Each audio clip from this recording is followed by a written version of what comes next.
général des armées, Monsieur l'intendant général de brigade, directeur général de l'Agence pour le logement des forces armées, Messieurs les officiers généraux, Messieurs les colonels directeurs de service, Monsieur le colonel commandant de la zone militaire numéro 7, Mesdames, Messieurs les officiers, sous-officiers militaires du long, personnel civil des forces armées, chers grands anciens, honorables invités, Mesdames, Messieurs. Je suis très heureux de me retrouver encore une fois parmi vous,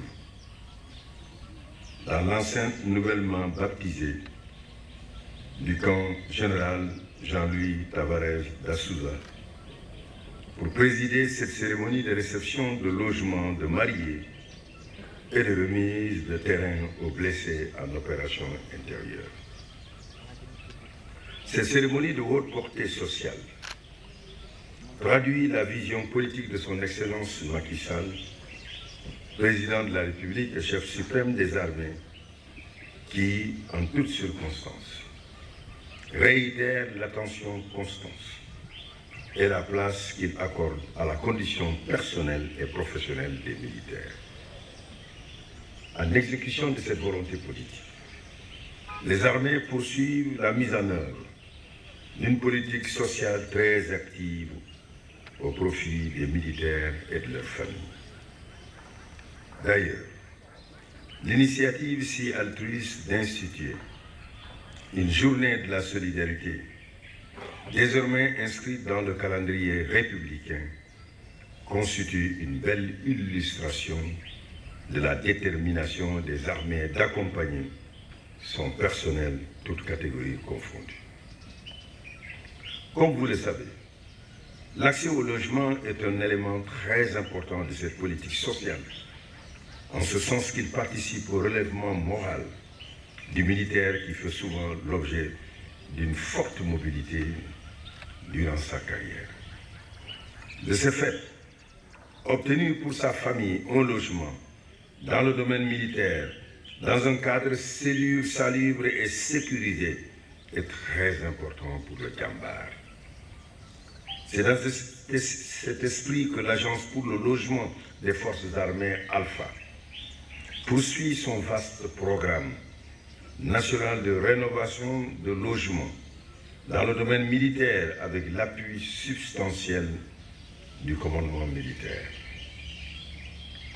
Après les 26 livrés à les bénéficiaires heureux du camp général Idrissa Fall la semaine dernière, nous réceptionnons aujourd'hui 24 logements rénovés et rendus plus adaptés à nos spécificités sociologiques au profit de 8 officiers et 16 sous-officiers. Les chantiers déjà livrés et ceux en cours de finition à Saint-Louis, Tambacounda, Kédougou et Thiaroye contribueront sans nul doute au rayonnement du domaine militaire si souvent agressé.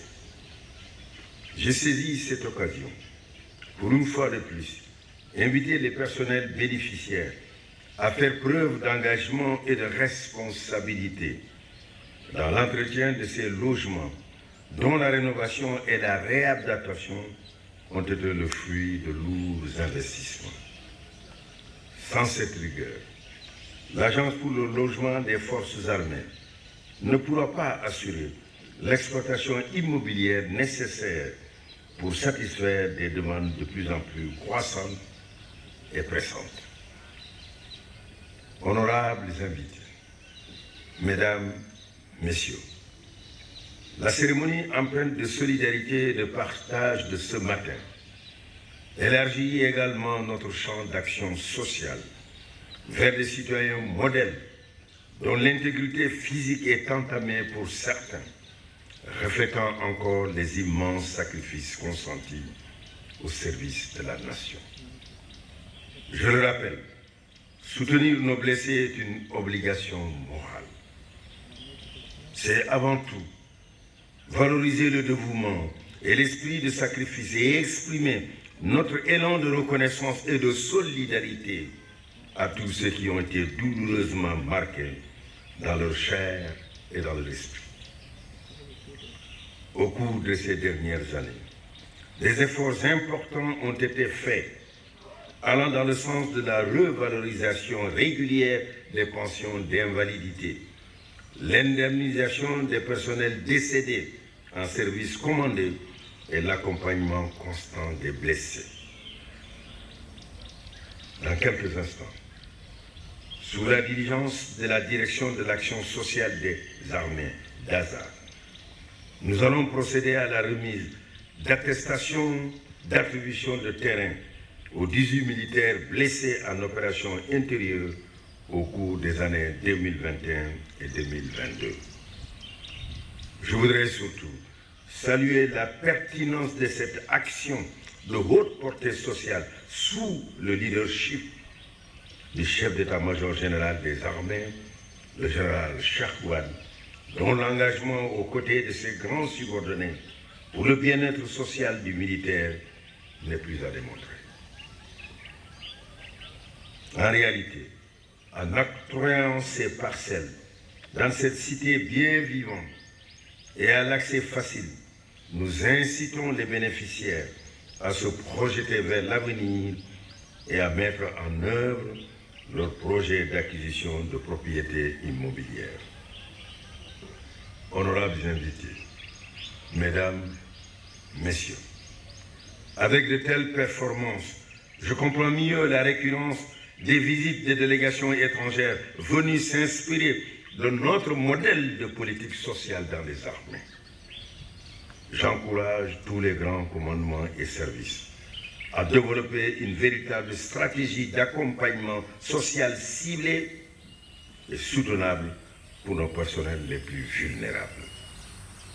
Je vous assure du soutien constant des plus hautes autorités nationales, au premier rang desquelles son Excellence, M. Macky Sall, Président de la République, chef suprême des armées, pour l'épanouissement professionnel et le bien-être social de nos djambars et de leurs familles.